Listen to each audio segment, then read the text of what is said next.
sempre um grande prazer estar nessa casa. Eu gosto muito da Casa de Jesus, bastante.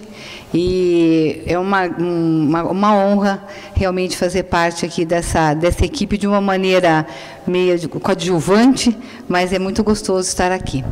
Então, eu escolhi um tema, quando a Lúcia me convidou para estar aqui, que é um tema que nós precisamos estar bem alinhavados pelo que está acontecendo no nosso momento de agora de planeta, principalmente no Brasil. Nós vamos falar um pouquinho de crise e nós vamos falar de transformação. E não tem como separar essas duas palavrinhas, a crise e a transformação. É que, infelizmente, a gente, quando fala o papel vocês viram como fala crise, ó, é uma coisa que atrita já. Só no jeito de falar crise já dá uma atritada. A gente treme a língua e está ligado com alguma coisa de terror, está ligado com alguma coisa que não é algo muito bom, algo muito benéfico. Então, nós vamos dar uma ressignificada nisso, mostrando uma outra maneira da gente entrar nesse contexto de crise. E a gente vai começar a perceber que, na verdade, a crise é algo que ela faz parte do nosso dia a dia, em todos os momentos. Não tem como a gente falar de crise sem falar que precisa algo morrer para dar espaço para algo começar a renascer. Eu não posso pôr 2 sapatos. Não, mulher até põe, assim, 2 sapatos, às vezes. A gente tem agora uma coisa nova, que tem um sapato e tem uma capinha, que você pode ficar com a mesma base do sapato, vocês viram? Depois vai mudando aquela capinha. Não, mas eu peguei um exemplo infeliz. Mas, assim, algo tem que terminar para poder dar espaço para alguma outra coisa recomeçar. Então, crise sempre está ligado ao término para o reinício de alguma coisa. Termina para surgir. Olha, nós vamos ver coisas que a gente pensa que isso daqui não tem nada a ver com crise, mas coisa do dia a dia. A morte da vida intrauterina para vir uma criança para fora. Eu saio desse estado de estar aqui dentro de um útero para vir aqui para o mundo de fora. Isso é uma crise.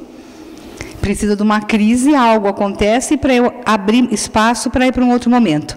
Dependência total para uma dependência parcial da criança.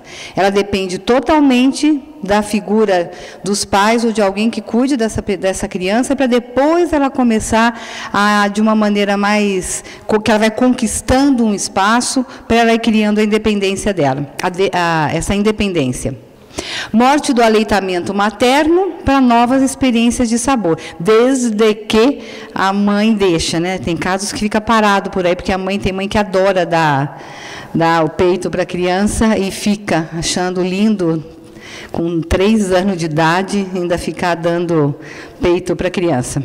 Morte do colo e do engatinhar, vai a conquista dos novos espaços à medida que a gente anda. Tudo isso é crise. É para mostrar assim, que crise é um nome que foi dado e foi colocado um peso muito grande em cima de algo que é extremamente natural e saudável e precisa existir para a gente sair do lugar. Morte do balbucio, vamos surgir a fala. Morte do analfabetismo, aí nasce a leitura e a escrita. Morte do mundo infantil e vai iniciar a adolescência. Morte da adolescência e vai nascer a vida adulta, que também é um outro problema aí, porque nós temos adolescentes de 40 anos de idade, porque fica difícil entrar na crise, sair da adolescência para entrar numa fase adulta, tá? Mas isso deveria estar acontecendo. Em cada morte de uma etapa de vida, ocorre uma mudança de valores, atitudes e crenças. E é isso que fica onde existe o maior drama, o maior problema. Porque para eu deixar uma fase, eu tenho que abrir mão também do que aquela fase me proporciona, e ela vai naturalmente se transformar para eu adquirir uma nova etapa. E isso, às vezes, que impede seguir adiante. E por isso que fica pesado e fica o nome da crise. Eu não abro mão, se eu quero andar, eu tenho que abrir mão do espaço que eu estou aqui para me deslocar para frente. eu tenho que fazer desapego daqui e ir para frente. Então, eu me desapego dessa etapa para eu ir para uma outra etapa. E aí que mora o problema. O que vai ser de mim quando eu saio da onde eu estou, que eu já tenho o meu jeito de funcionar, que eu sei muito bem, para eu experimentar uma nova situação. E a gente fica nesse embate. Mas vocês viram que, naturalmente, na vida, nós fazemos isso, então está acabando. Naturalmente, acabou o dia, nós estamos agora na noite. Terminou uma etapa e nós estamos indo para uma outra etapa da noite. Simples assim. Para vivenciar as mortes e renascimento, é preciso vencer os apegos de que cada etapa possui. E o nosso grande problema é que a gente não evolui, não vai para frente, muitas das vezes, é porque o que acontece? Nós ficamos apegados demais. Uma das dificuldades que nós temos de fazer os nossos avanços, nossas conquistas espirituais, é porque nós estamos presos ao que essa etapa onde eu estou, ela me oferece. E aí eu não tenho condição de ir para frente. A passagem pela crise está ligada a um momento de aflição, sofrimento, para depois a gente estabilizar. Não tem como. Toda a crise, ela exige, só que a gente nem percebe que tem crise, tá? Às vezes a gente passa por uma situação e nem percebeu que nós saímos de um estado e nós fomos para um outro estado, porque a crise, é natural eu me desapegar. Onde é que fica o maior problema? É quando eu não quero abrir mão de algo que eu tenho numa etapa que já foi vencida e ir para frente. E aí o que acontece? Muitas vezes o meio em que nós vivemos, ele pede para que a gente fique do jeito que nós estamos, porque o outro também sabe lidar com a gente do jeito que nós somos. Se eu mudo, a minha relação com a outra pessoa também vai mudar. E aí, se eu quero permanecer com a outra pessoa, com a outra situação, o que vai acontecer? Eu fico no já conhecido para não perder aquele vínculo. Porque eu mudo, mas eu não sei se o outro quer mudar. Eu estou indo adiante de uma etapa para outra, mas será que a outra pessoa quer? Então, eu corro o risco desse vínculo também estar abalado. Isso em qualquer situação, com pessoas, no trabalho, qualquer coisa.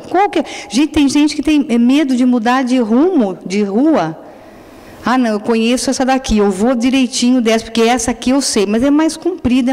Não, mas essa eu me garanto, essa daqui eu vou dar conta.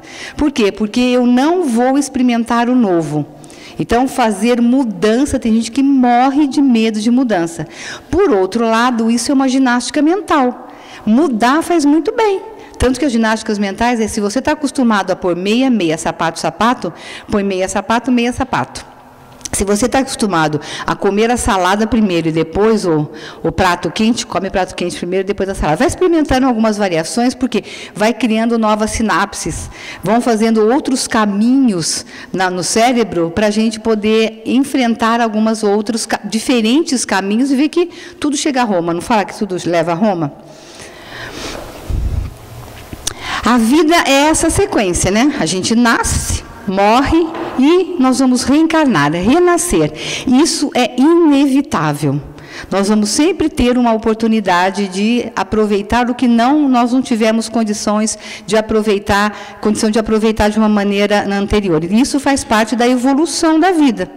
Morte e renascimento, morte e renascimento. Quando eu estou falando morte e renascimento, é no sentido de morte física, acabou a vida.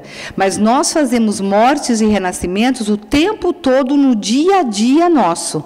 É quando algo vai terminar para começar uma outra coisa, em comportamento, em jeito de pensar, em jeito de agir, na maneira de nós estarmos no mundo. Tá? Então, eu não preciso morrer para depois eu esperar fazer alguma mudança. E tem espírita que até, é meu karma esse.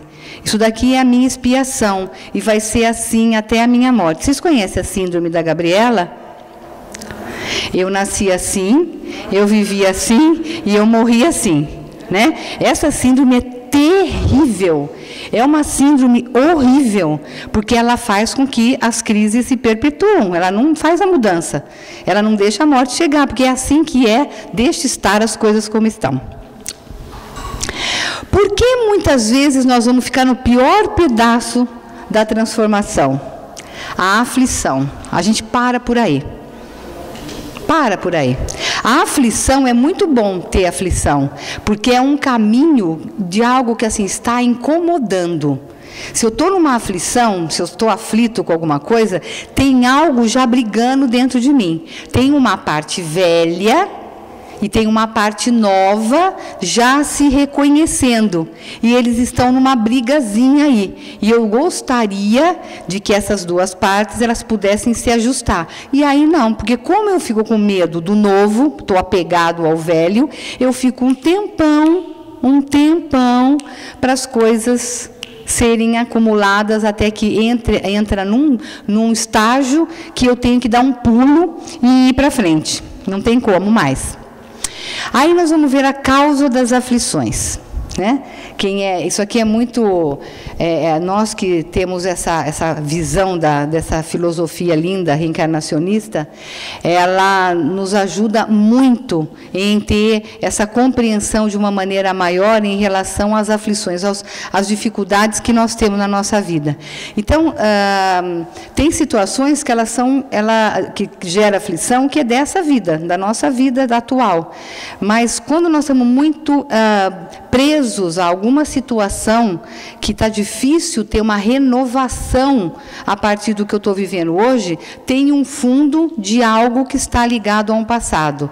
Tem alguma coisa que eu também, é um padrão que se repete nessa vida atual, que eu preciso primeiro, é como se eu tivesse que resolver alguma situação a partir do que eu sou hoje, para isso me deixar fluir, sair desse momento de aflição onde eu estou preso, para ir para frente. Então, a expiação, ela está muito ligado a aflição está muito ligado à expiação. O que eu preciso hoje na minha vida atual, resgatar, aprender, fazer de um jeito diferente para poder ir para frente. Isso é uma das é muito forte ter isso, porque a gente para nas aflições. Toda crise que nós temos, o que nós estamos enfrentando, ela traz uma aprendizagem, desde que eu vejo a dificuldade como algo que eu ainda estou na ignorância e que eu não sei como eu vou resolver.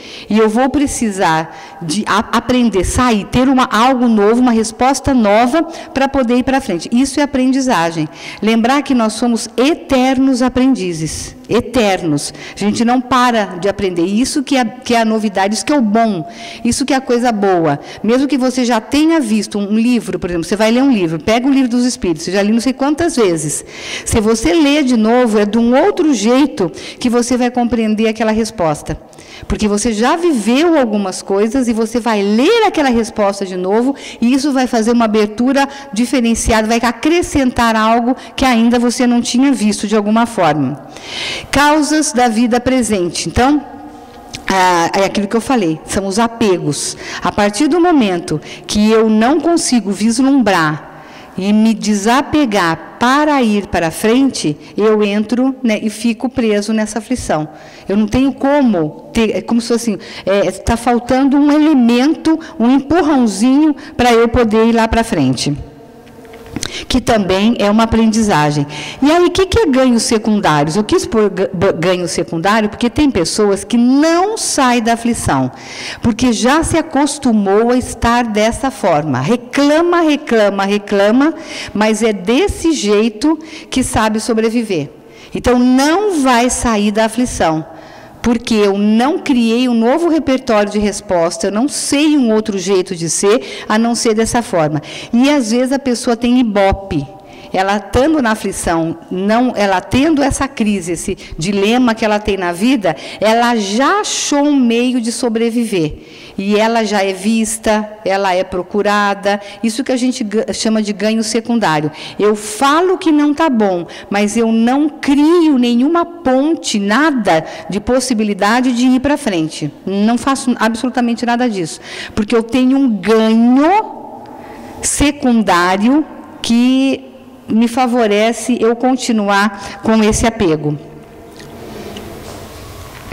O homem, isso daqui é uma das coisas que vai ajudando bastante a gente estar nesse clima dessa aflição, né? O que está acontecendo com a gente? Apesar de toda a inovação que nós temos, o que acontece? Nós estamos cada vez muito mais solitários, carentes, angustiados.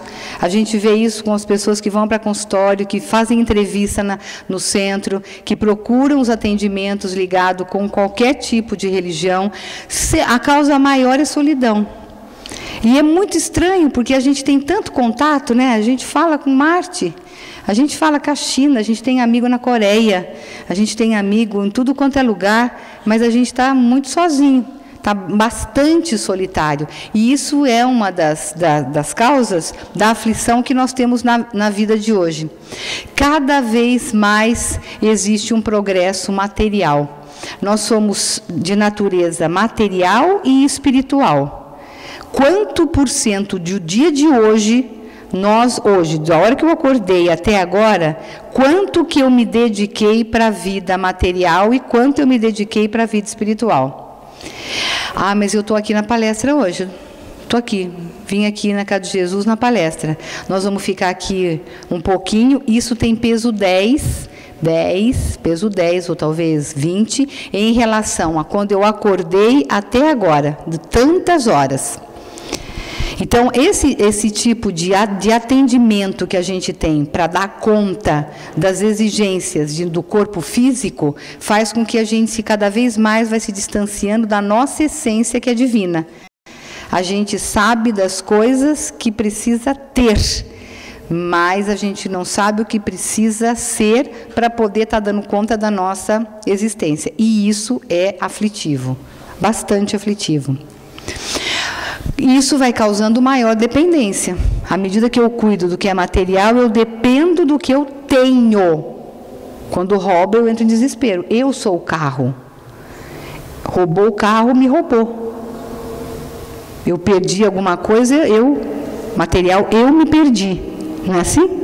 Porque a gente vai se identificando, porque dá um trabalho ter aquelas coisas. E eu vou me identificando que eu sou aquilo. Quem perde, jovem que não tem um iPhone, que não tem qualquer coisa, ou que não tem um telefone, sei lá, eu não sou nada. Porque se aquilo, já viu um adolescente perder o iPhone? Ele entra num desespero, porque ele tem que fazer parte daquela equipe. Porque se ele não fizer parte daquela equipe, ele vai fazer parte às vezes, de uma outra coisa comum, ele não sabe mais de a que turma muito ele pertence. E a gente vai fazendo isso. Eu estou pegando isso porque é uma febre, né? Eu fazer parte de grupos onde os grupos me dizem quem eu sou. O eu se desliga do mundo espiritual para ter. E aí nós vamos começar a consumir e a conquistar. E é isso que eu estou dizendo. Quanto mais eu consumo e eu tenho, mais eu me identifico com perdas e com ganhos. Eu me apego. Se perdeu, é eu que me perdi na coisa. Então, roupa, qualquer coisa, se a gente estiver identificado com a posse no ter alguma coisa, quando isso eu vai embora, eu entro numa crise extremamente forte, porque eu não vou falar, mas não sou eu.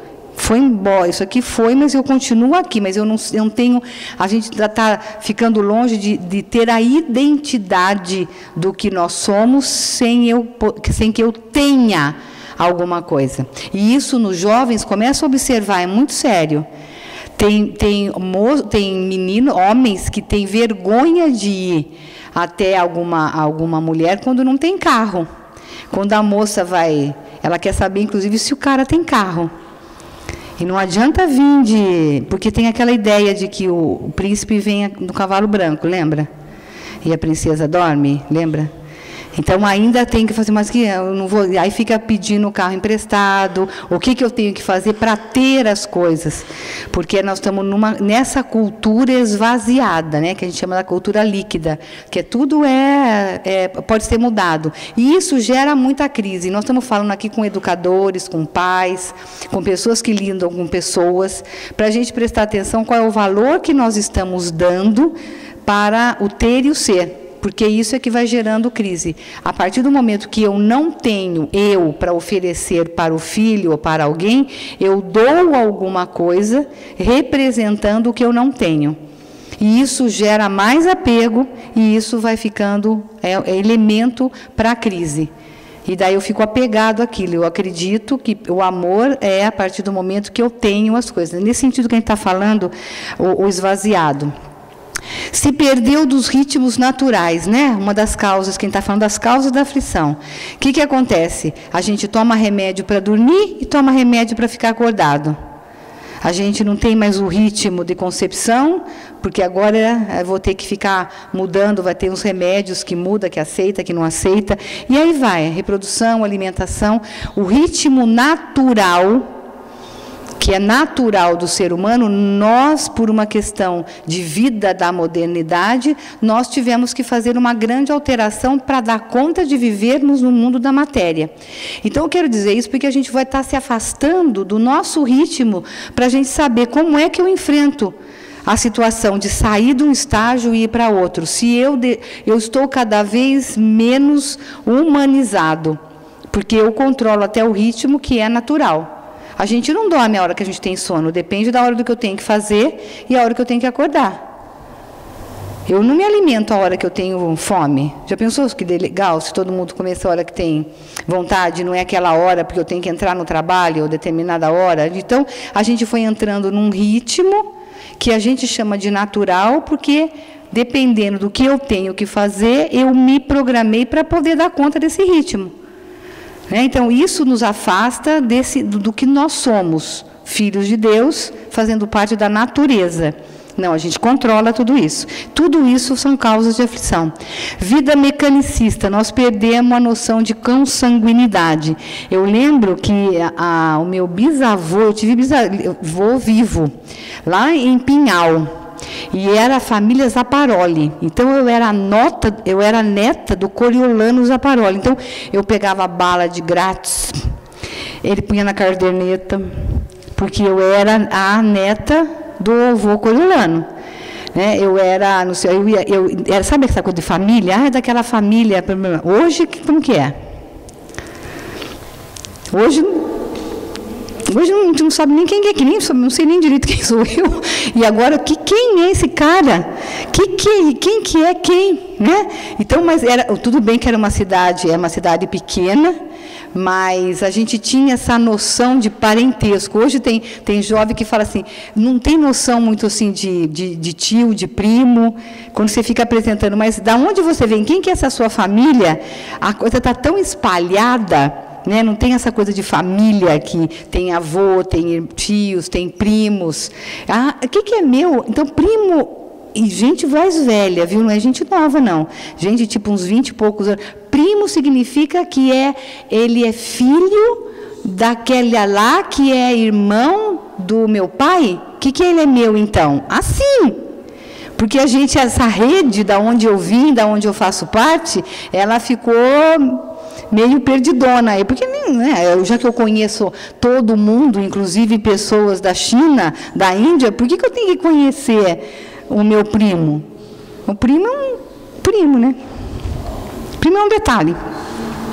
Antigamente moravam em tribos, povoados, e aqui nós estamos falando, não é no sentido de estar contra a modernidade, não, hein? É maravilhoso tudo isso. Mas o que nós estamos nos tornando para darmos conta dessa demanda? E lembrar que somos nós que fazemos a sociedade. A gente esquece disso. Olha o que eu estou precisando fazer para dar conta disso. Parou. Nós é que junto da individualidade, mais um, é que nós montamos o mundo onde a gente vive. Ninguém é vítima, não. A gente aceita ou não aceita e a gente paga o preço de estar dentro ou de estar fora. Hoje é assim que a gente vive, né? Eu tenho um dos meus filhos, ele ficou 1 ano estudando lá na França, que é arquiteto. E aí ele fez amizade com pessoas e 2 meninas vieram no começo do ano ficar um tempinho aqui e foram em casa. Eu moro num condomínio. Elas entraram em desespero quando entraram no condomínio. Elas se sentiram presas, extremamente presas. Ela disse assim: cadê a polícia? O que está acontecendo? E aí, porque tem o muro, né? Apesar de não ficar vendo o muro. Mas aí, quando eles estavam andando, ela falou assim: isso não é possível existir. O que está... assim, não é uma coisa que é normal, né, na cultura dela, existir algo que tem o bandido ou ameaça lá fora e a gente fica dentro de um lugar onde está protegido, e tem guarda, tem guarita, anuncia para entrar, né? Aí, e onde nós estamos está tranquilo. Se a bola, quando a gente tinha cachorro, todo mundo sabia de quem, onde o Brusque, chamava Brusque, meu cachorro, o Brusque saía, é da casa lá X, tá? Já sabia, naquele palácio, naquela redoma.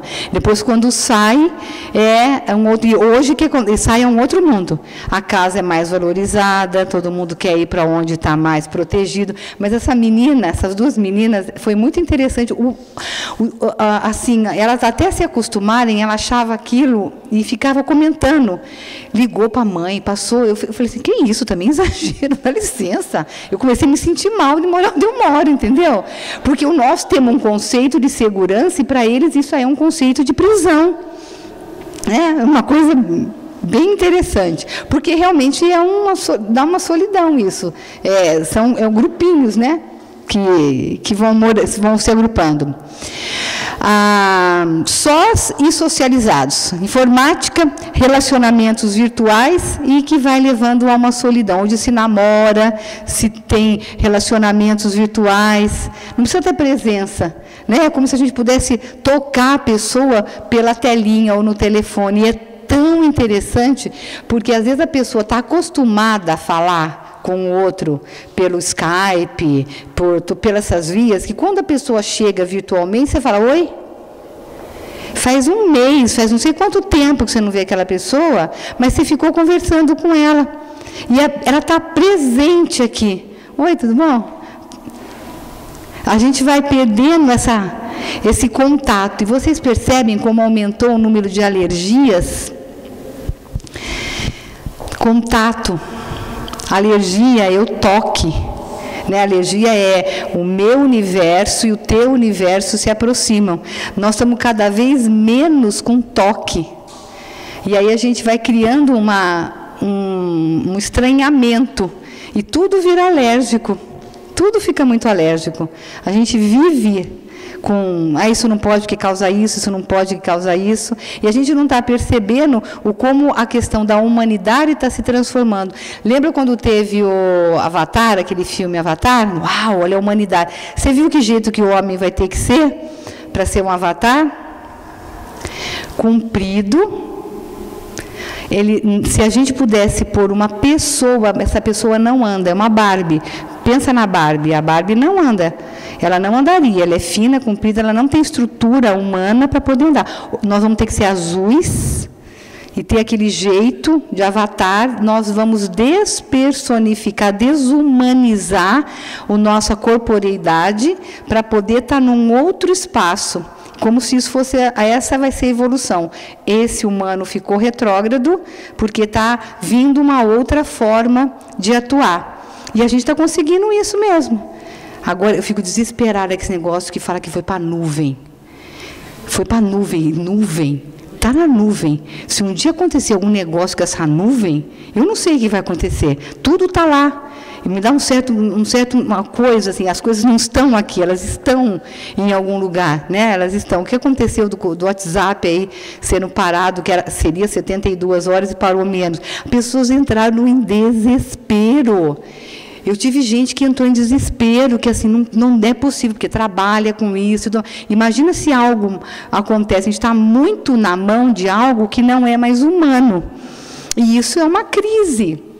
E nós estamos entrando e a gente vai permitindo cada vez mais ter menos controle do que é humano. Tudo é no botão. A gente está ficando quadradão, a gente aperta o botão e faz, ele não precisa levantar mais, né? A gente toca, e é super legal, faz, uau, aparece. Então, o que a gente vai fazendo? Tudo isso é situação para causar crises, e quando a criança vai chutar uma bola, é só uma bola, porque o legal também é chutar a bola e fazer barulho. Sai umas fumaças, porque você aperta um botão, vai...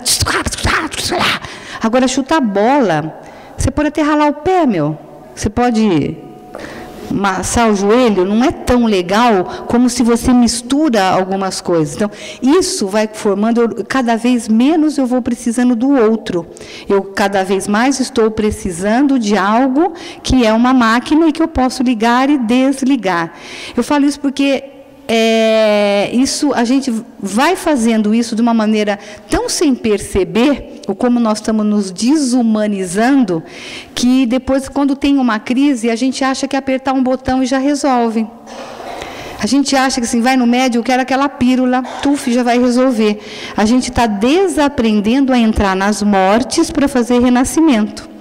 E a gente tem que tomar cuidado em relação ao que a gente está fazendo com a juventude, com as pessoas, com as crianças que estão chegando, com o tipo de educação. Né? Tem criança que ela sabe computador, você entrega alguma coisa para ela, ela sabe tudo. Eu morro de inveja, porque ela vem chipada já.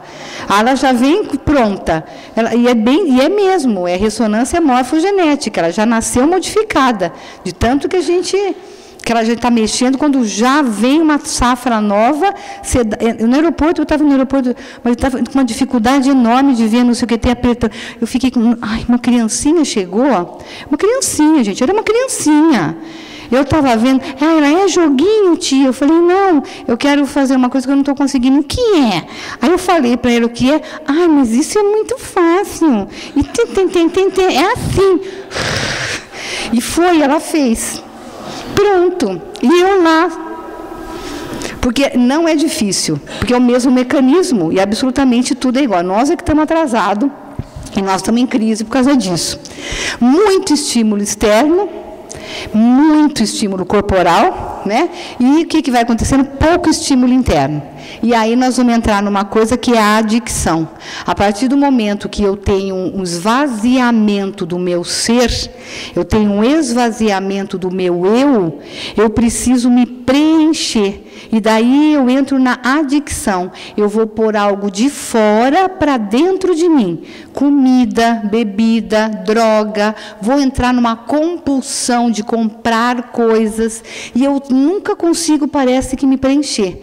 Então, eu começo a fazer um outro movimento que continua no ter, e essa é uma crise muito séria. Muita gente está em compulsão sem saber que está, não fica sem.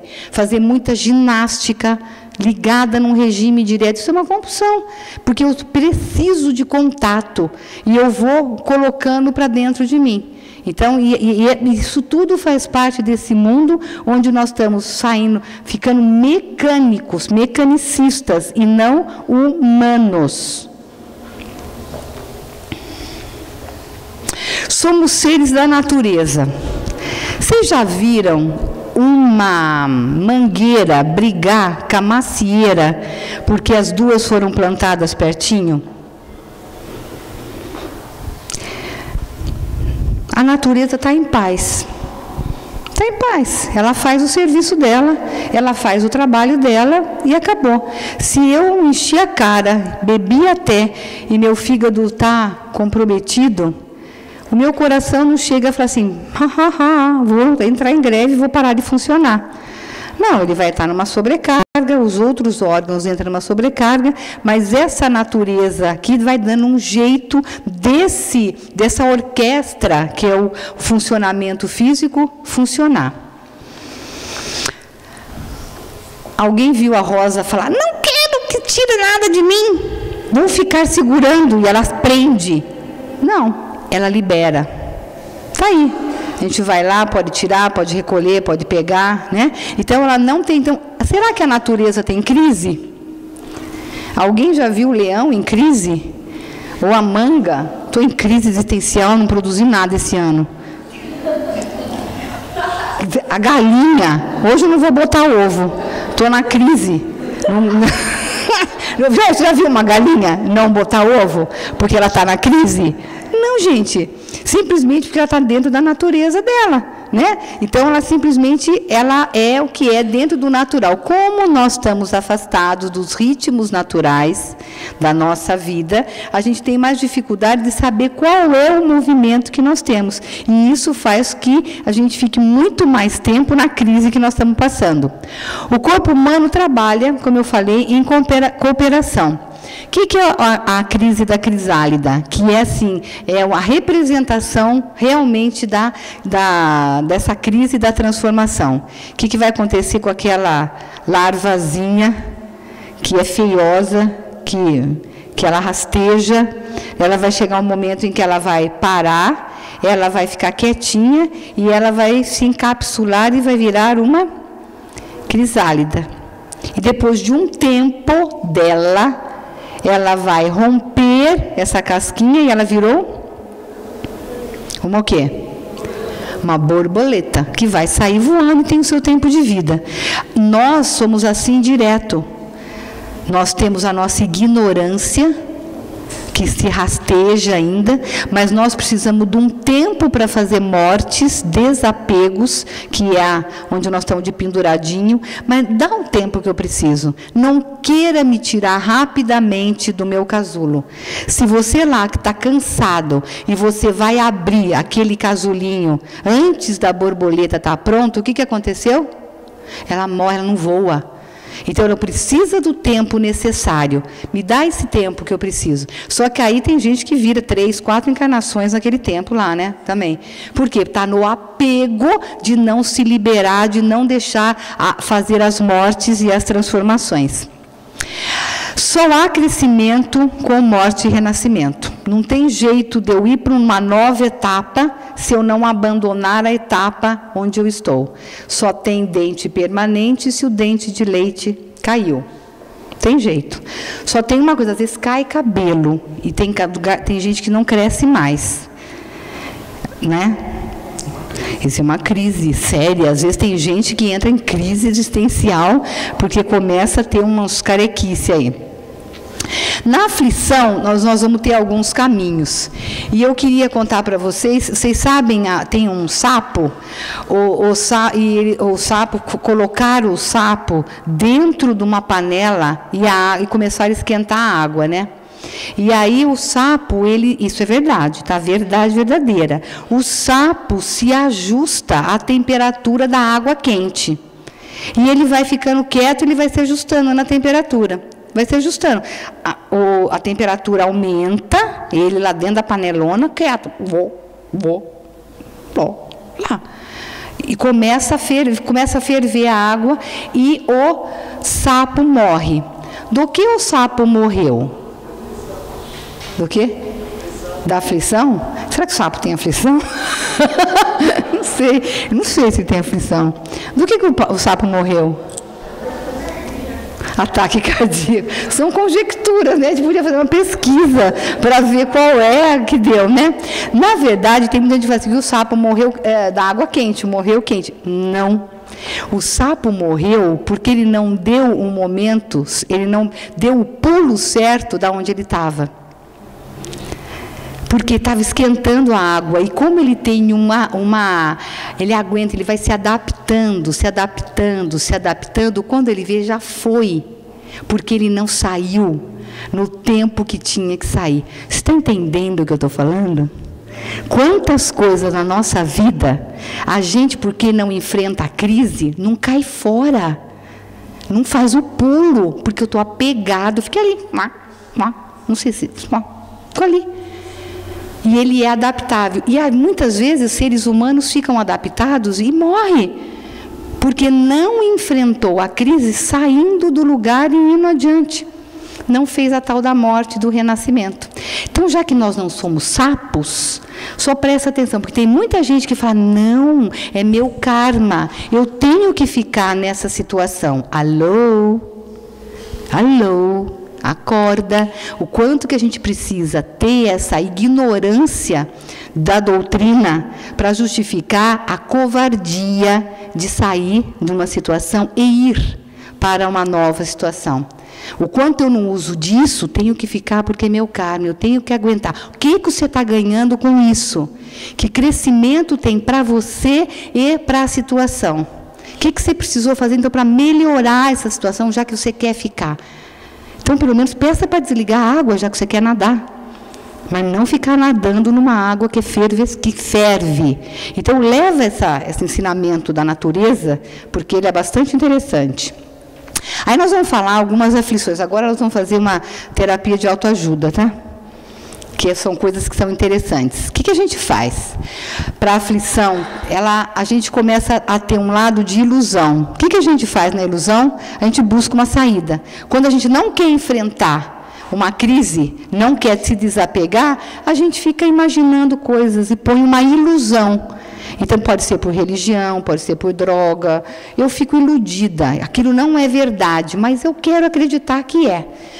Só aquela pessoa acredita que é. Mas eu me sinto melhor, acreditando que aquilo é daquele jeito, que aquilo é daquela forma.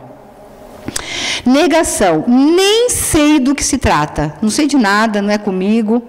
A pessoa está num sofrimento, ela está dessa forma apegada à dor, mas ela dá uma sabe, Mané? Hã? Não, acho que você está equivocada. Todo mundo está contra mim. Porque um falou, o outro está falando alguma coisa, mas o que acontece? Não, eu não sei de nada. E isso chama-se negação. Negação a ponto de realmente, não é mentira, não. A pessoa não percebe, ela não percebe o que está acontecendo. Por quê? Se ela percebe, vai exigir uma mudança, uma ação. E como eu não quero, porque isso vai dar problema, não vejo nada. Não vejo nada. Não vejo nada. Só que a gente não aguenta não ver nada. Aí outras coisas vão acontecer. Projeção. O problema não é meu bem, é teu. É você. Eu? Então, a gente, descaradamente, na maior cara de pau, a gente joga para o outro o problema. É o outro que tem. E quando a gente conversa com alguém, então, que essa pessoa não tem reconhecimento do que está acontecendo com ela, mas ela só fala, é você, é você. Em casal, isso é muito comum. Ou ele ou ela culpa alguém, mas também, olha o que você fez. Como se casal só um, né? Casal é feito de casal, dois, ou um e outro, né? E tem mãe que culpa filho e filho que culpa mãe e vice-versa e tudo mais, né? Olha o que o seu filho fez, como se fosse o filho só do outro. Então, essa mecanismo de jogar para o outro é um jeito de eu disfarçar a aflição. E aí eu fico empacada na aflição e não vai ter saída. Então, qual é a minha parte e qual é a parte do outro? Eu só posso mudar se eu reconheço algo que está em mim, para eu fazer morte do que eu não quero mais, para ir para frente. Sem reconhecimento, é a primeira fase, sem reconhecimento do que está acontecendo, não tem transformação na crise, não tem mudança, não tem. Somatização. Muitas doenças que nós temos, muitas, é de fundo psicológico. Porque nós não tratamos, nós não estamos vendo a situação, nós não estamos vendo o que está acontecendo, e daí o corpo se materializa sintomas para eu poder enxergar. Aí o médico pega, manda para terapia, a pessoa chega e fala assim, mas eu tenho dor, mas essa situação é de fato, acontece. Só que não tem uma origem que é física. A origem está sendo emocional. Tem alguma coisa que eu não arrumei, não estou trabalhando, estou apegado e fiquei preso. Então, eu tenho uma somatização, eu ponho para o meu corpo físico para eu olhar para isso. Aí, quando eu olho, eu cuido do que eu não estou cuidando na parte psicológica, emocional ou espiritual. Porque eu tenho que correr atrás daquilo. E, às vezes, a doença vai para outros cantos, né? porque não é essa a fonte. Isso está acontecendo muito. Eu vou buscar falsos mestres para me ajudar a sair da aflição. O que é falsos mestres? Alguém sabe mais de mim do que eu mesmo.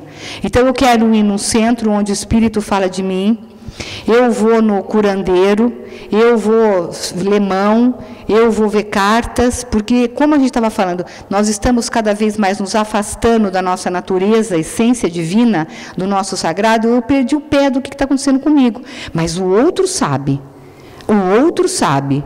Então, quando a gente precisa muito do outro para falar de mim, cadê eu? Onde eu estou? Quem está escrevendo a minha história? A busca do verdadeiro mestre, né? O verdadeiro mestre, ele não fecha a ferida com pus. E para tirar pus dói, né?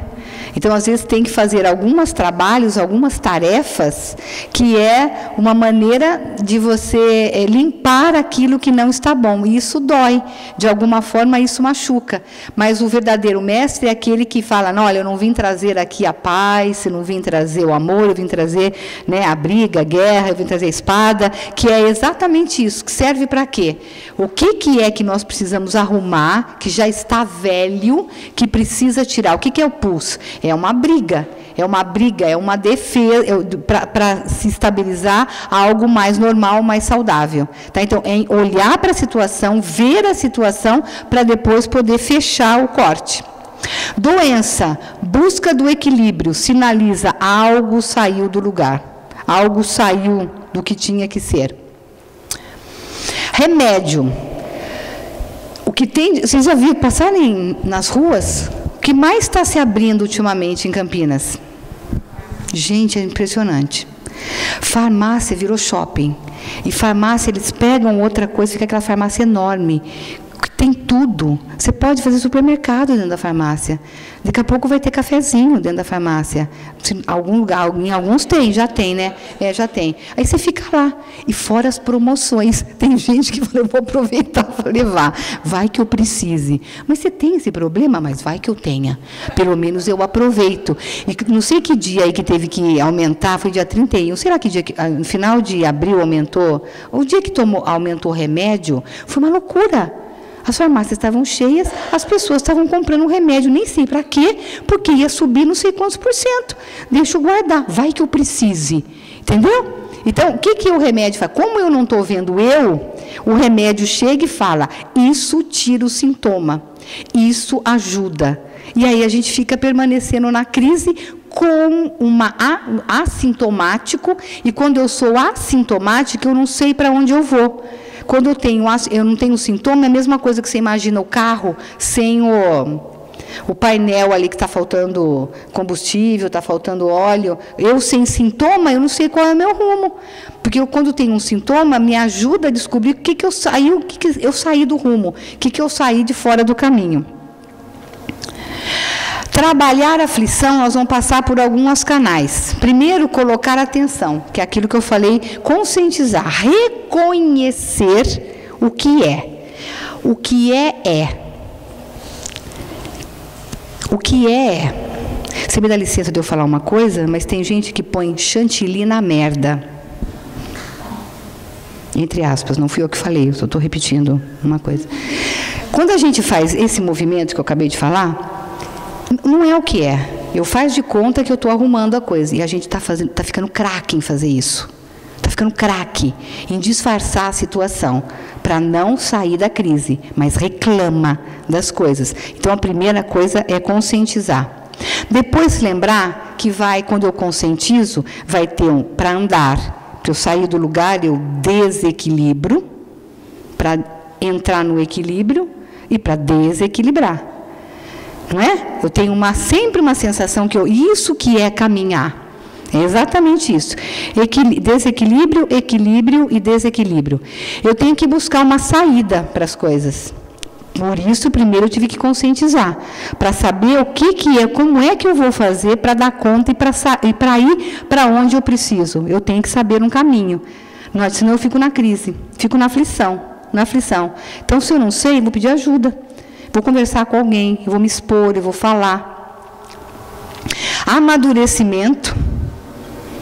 depois que eu sei qual é a saída, vou fazer um novo padrão. Quando eu tenho um novo padrão, é que eu saí dessa crise e estou fazendo uma transformação. Por quê? Porque eu vi, abri um caminho, porque eu estou me olhando e vendo do que eu preciso, e eu vou criar um novo jeito de estar levando em conta ou fazendo aquilo que me causou aflição.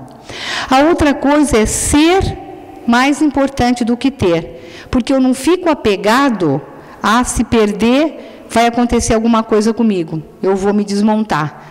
Não, à medida que eu tenho, aquilo já está introjetado em mim, aquilo pode ir embora, eu já me utilizei daquilo, e isso já faz parte de mim. Então, o resto, eu preciso de menos apego. CDM é um horror, é o grupo do coitadinho de mim. Nós estamos com um clube bem grande do CDM, não sei se alguém aqui faz parte, e às vezes a pessoa entra nesse clube e fica a vida inteira. CDM é a pior espécie que existe, é o pior momento que tem, porque não dá para trabalhar quem é vítima. Você sabe o ó, aquele ó vida, ó azar, ó, como chama esse desenho mesmo? Hã? Ó dia, ó vida, sabe aquele? Tem pessoas assim, ó vida, ó, tá chovendo, meu Deus, tinha que estar claro, tá claro, não, alligator, ó, é alligator? É o jacaré alligator, né? É esse daí, vocês sabem. Então, sabe quando a gente conversa com uma pessoa, você está conversando com a pessoa, ela fala, então eu me entendi, eu compreendi, mas...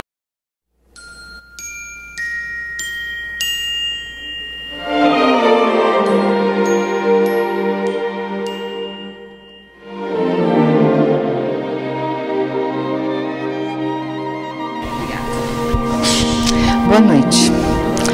É sempre um grande prazer estar nessa casa. Eu gosto muito da Casa de Jesus, bastante.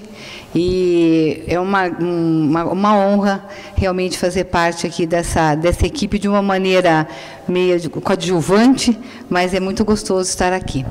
Então, eu escolhi um tema, quando a Lúcia me convidou para estar aqui, que é um tema que nós precisamos estar bem alinhavados pelo que está acontecendo no nosso momento de agora de planeta, principalmente no Brasil. Nós vamos falar um pouquinho de crise e nós vamos falar de transformação.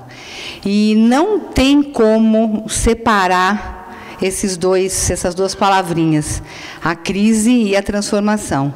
É que, infelizmente, a gente, quando fala o papel CRI, vocês viram como fala crise, ó, crrr, é uma coisa que atrita já. Só no jeito de falar crise já dá uma atritada. A gente treme a língua e está ligado com alguma coisa de terror, está ligado com alguma coisa que não é algo muito bom, algo muito benéfico. Então, nós vamos dar uma ressignificada nisso, mostrando uma outra maneira da gente entrar nesse contexto de crise. E a gente vai começar a perceber que, na verdade, a crise é algo que ela faz parte do nosso dia a dia, em todos os momentos. Não tem como a gente falar de crise sem falar que precisa algo morrer para dar espaço para algo começar a renascer. Eu não posso pôr 2 sapatos. Não, mulher até põe assim, 2 sapatos às vezes. A gente tem agora uma coisa nova, que tem um sapato e tem uma capinha, que você pode ficar com a mesma base do sapato, vocês viram? Depois vai mudando aquela capinha. Não, mas eu peguei um exemplo infeliz. Mas, assim, algo tem que terminar para poder dar espaço para alguma outra coisa recomeçar. Então, crise sempre está ligado ao término para o reinício de alguma coisa. Termina para surgir. Olha, nós vamos ver coisas que a gente pensa que isso daqui não tem nada a ver com crise, mas coisa do dia a dia. A morte da vida intrauterina para vir uma criança para fora. Eu saio desse estado de estar aqui dentro de um útero para vir aqui para o mundo de fora. Isso é uma crise. Precisa de uma crise, algo acontece para eu abrir espaço para ir para um outro momento. Dependência total para uma dependência parcial da criança. Ela depende totalmente da figura dos pais ou de alguém que cuide dessa criança, para depois ela começar de uma maneira mais, que ela vai conquistando um espaço, para ela ir criando a independência dela, essa independência. Morte do aleitamento materno para novas experiências de sabor, desde que a mãe deixa, né? Tem casos que fica parado por aí, porque tem mãe que adora dar o peito para a criança e fica achando lindo, com 3 anos de idade, ainda ficar dando peito para a criança. Morte do colo e do engatinhar, vai a conquista dos novos espaços à medida que a gente anda. Tudo isso é crise. É para mostrar assim, que crise é um nome que foi dado e foi colocado um peso muito grande em cima de algo que é extremamente natural e saudável e precisa existir para a gente sair do lugar. Morte do balbucio, vamos surgir a fala. Morte do analfabetismo, aí nasce a leitura e a escrita. Morte do mundo infantil e vai iniciar a adolescência. Morte da adolescência e vai nascer a vida adulta, que também é um outro problema aí, porque nós temos adolescentes de 40 anos de idade, porque fica difícil entrar na crise, sair da adolescência para entrar numa fase adulta, tá? Mas isso deveria estar acontecendo.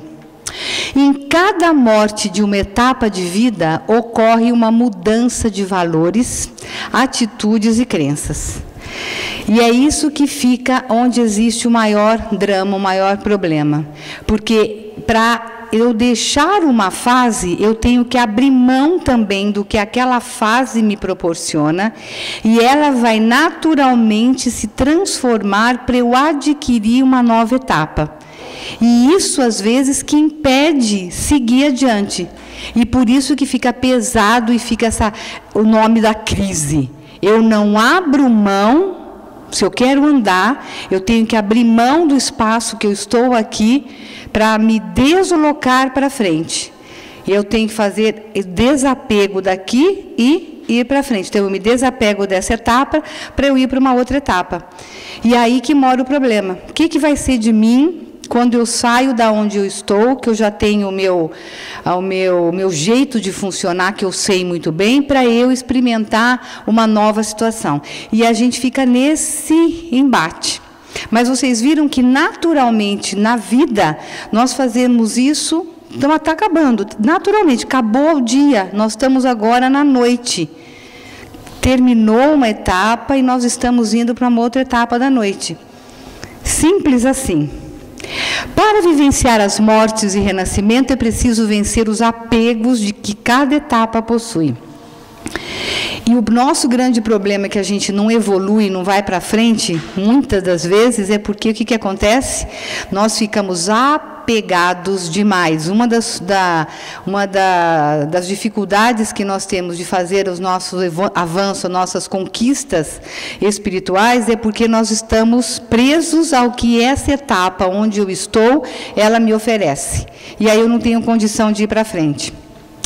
A passagem pela crise está ligada a um momento de aflição, sofrimento, para depois a gente estabilizar. Não tem como. Toda a crise, ela exige, só que a gente nem percebe que tem crise, tá? Às vezes a gente passa por uma situação e nem percebeu que nós saímos de um estado e nós somos para um outro estado, porque a crise, é natural eu me desapegar. Onde é que fica o maior problema? É quando eu não quero abrir mão de algo que eu tenho numa etapa que já foi vencida e ir para frente. E aí o que acontece? Muitas vezes o meio em que nós vivemos, ele pede para que a gente fique do jeito que nós estamos, porque o outro também sabe lidar com a gente do jeito que nós somos. Se eu mudo, a minha relação com a outra pessoa também vai mudar. E aí, se eu quero permanecer com a outra pessoa, com a outra situação, o que vai acontecer? Eu fico no já conhecido para não perder aquele vínculo. Porque eu mudo, mas eu não sei se o outro quer mudar. Eu estou indo adiante de uma etapa para outra, mas será que a outra pessoa quer? Então, eu corro o risco desse vínculo também estar abalado. Isso em qualquer situação, com pessoas, no trabalho, qualquer coisa. Gente, tem gente que tem medo de mudar de rumo, de rua. Ah, não, eu conheço essa daqui, eu vou direitinho dessa, porque essa aqui eu sei, mas é mais comprida. Não, mas essa eu me garanto, essa daqui eu vou dar conta. Por quê? Porque eu não vou experimentar o novo. Então, fazer mudança, tem gente que morre de medo de mudança. Por outro lado, isso é uma ginástica mental. Mudar faz muito bem. Tanto que as ginásticas mentais é, se você está acostumado a pôr meia, meia, sapato, sapato, põe meia, sapato, meia, sapato. Se você está acostumado a comer a salada primeiro e depois o prato quente, come o prato quente primeiro e depois a salada. Vai experimentando algumas variações, porque vai criando novas sinapses, vão fazendo outros caminhos no cérebro para a gente poder enfrentar algumas outros diferentes caminhos e ver que tudo chega a Roma. Não fala que tudo leva a Roma? A vida é essa sequência, né? A gente nasce, morre e nós vamos reencarnar, renascer. Isso é inevitável. Nós vamos sempre ter uma oportunidade de aproveitar o que nós não tivemos condições de aproveitar de uma maneira anterior. E isso faz parte da evolução da vida. Morte e renascimento, morte e renascimento. Quando eu estou falando morte e renascimento, é no sentido de morte física, acabou a vida.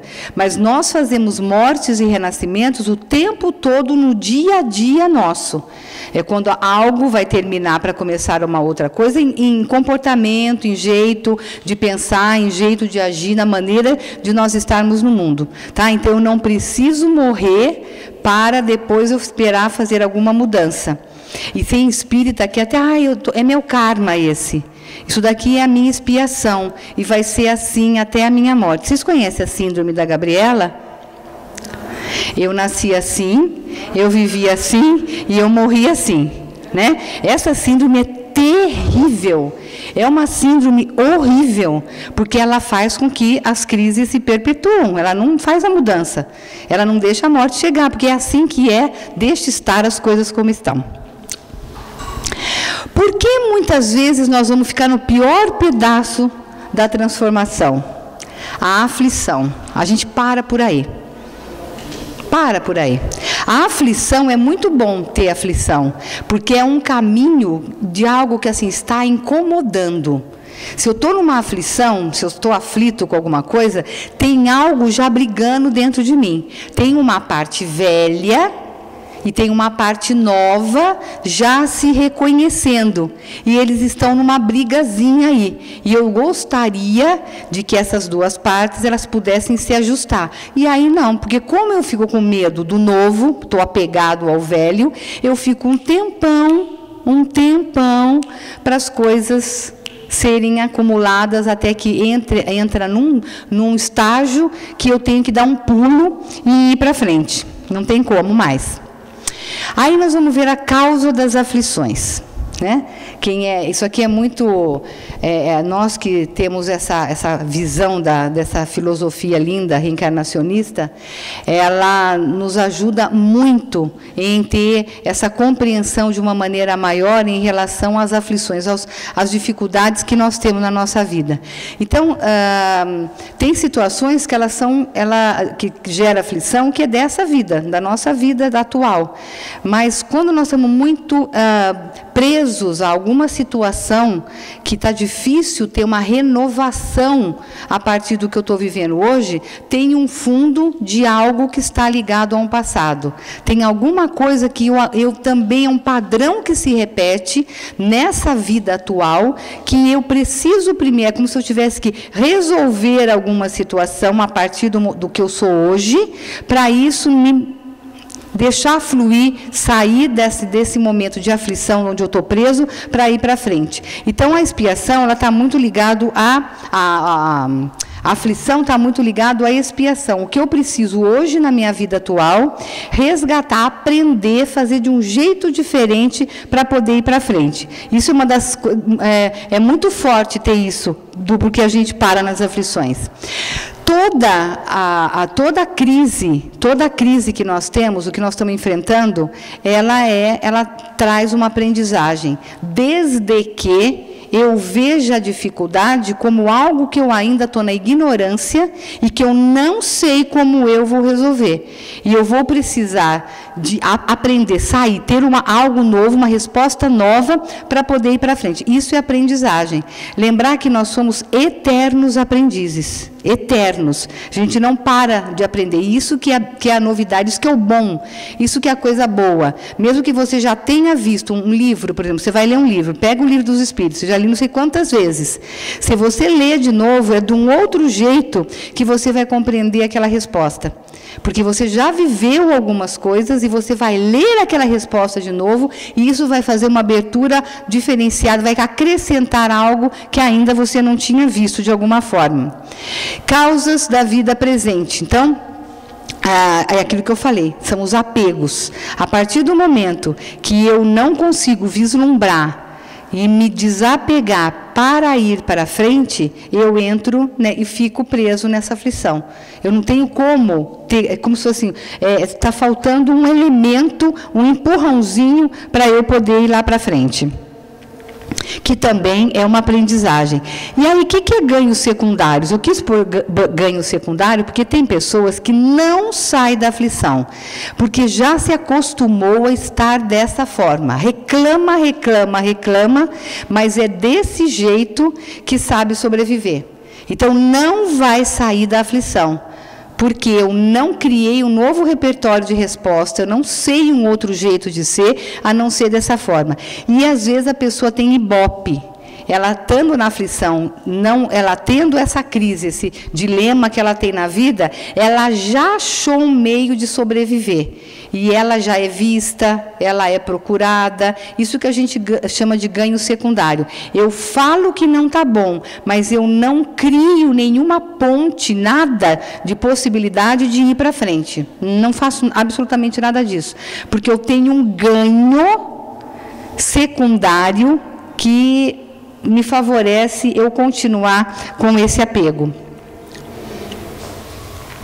O homem isso daqui é uma das coisas que vai ajudando bastante a gente estar nesse clima dessa aflição, né? O que está acontecendo com a gente? Apesar de toda a inovação que nós temos, o que acontece? Nós estamos cada vez muito mais solitários, carentes, angustiados. A gente vê isso com as pessoas que vão para consultório, que fazem entrevista no centro, que procuram os atendimentos ligados com qualquer tipo de religião.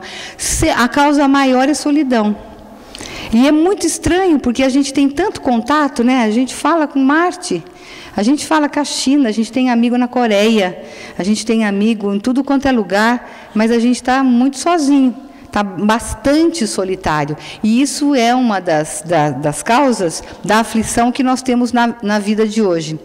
Cada vez mais existe um progresso material. Nós somos de natureza material e espiritual.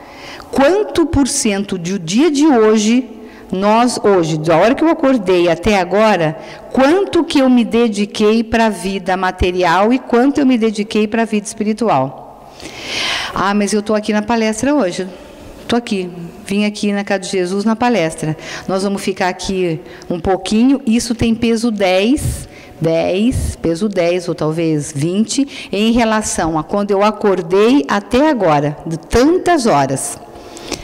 Então, esse tipo de atendimento que a gente tem para dar conta das exigências do corpo físico faz com que a gente cada vez mais vai se distanciando da nossa essência que é divina.